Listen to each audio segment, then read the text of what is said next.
இருக்கிற வரைக்கும் பண்ண போறாருன்னா அவர் சேர்த்து வச்ச சொத்து எதுக்கு? மக்களுக்கு செய்யறதுக்காக தான் அவர் அந்த ஆட்சிக்கு வந்திருக்காரு.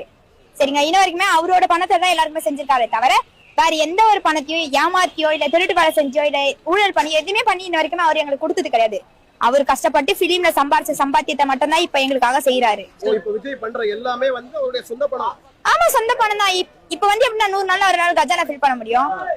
கரெக்டா தப்பா? 100 நாள் யாராலையும் வந்து கஜானா ஃபில் பண்ண முடியாது. அப்படி இருக்கும்போது அவரோட சொந்த பணத்தை தான் நமக்கு செய்யறாரு. கவர்மெண்ட் பணத்தை ஒரு பைசா தொடரணும். இது வரைக்கும் அவர் ஒரு பைசா தொடர. சொந்த பணத்தை அவ்வளவு காசு மக்களுக்காக செலவு பண்றாரு. ஆமாண்ணா, யாரால செய்ய முடியும்? இது வரைக்கும் வந்து எந்த கட்சியாச்சும் அவங்க லேண்டை வித்து மக்களுக்கு செஞ்சாங்க சொல்லுங்க பாக்கலாம். யாராலுமே சொல்ல முடியாது. இது ஒன்றும் இல்லை, இதுதான் வந்து கர்மா பூமரேங்.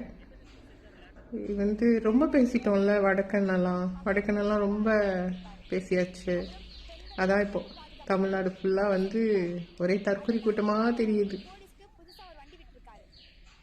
எப்படி இப்படி பேச முடியுது அப்படிங்கிற மாதிரி தான் இருக்கு. ஏதோ பேன்னு பார்த்தேன், 10,000 பெரியார் இல்லை திருத்த முடியாதுன்னு. அப்படித்தான் 10,000 பெரியார்லாம் பத்தாது, வாய்ப்பே இல்லை. அந்த பொண்ணுக்கு அப்படியே உடம்பு பூரா இருக்குங்க. இவ்வளோ அறிவா பேசுதுங்கிறீங்க. ச்சே ச்சே. நாடும் நாட்டு மக்களும் நாசமாய் போகட்டும். இத சொன்னா இதான் திராவிட புத்தின்னு வேற சொல்லுவாங்க சிலர்.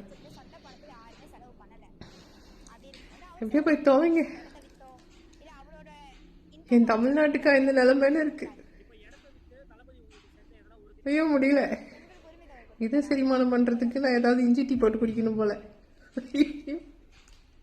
என்னத்த பேசி வச்சிருக்கேன் மாணி.